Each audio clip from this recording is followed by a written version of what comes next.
Praise the lord. మన ప్రభువును రక్షకుడు అయినటువంటి యేసుక్రీస్తు నామమున మీకు శుభాలు తెలియజేస్తూ ఉన్నాం.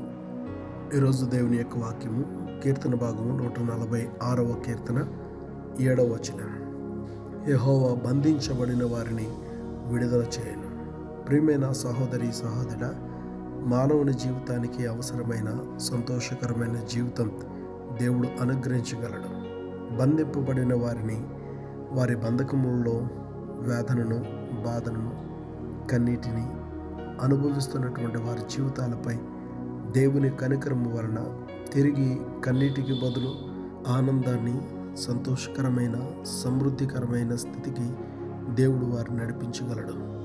దేవుడు చేయు విడుదల మానవుని జీవితంలో ఇప్పటివరకు చెప్పుకున్న రీతిగా కన్నీటికి, బాధకి గల కారణం కొన్ని బంధకాలు, బంధించబడినటువంటి కారణాల వలన. కొన్ని వారంతట వారే తెలియక లేదా తర్వాత జరిగేదేదో తర్వాత చూసుకుందాం అనుకుని వెళ్ళి బంధకాలలో చిక్కుకున్నటువంటి వారు ఉన్నారు.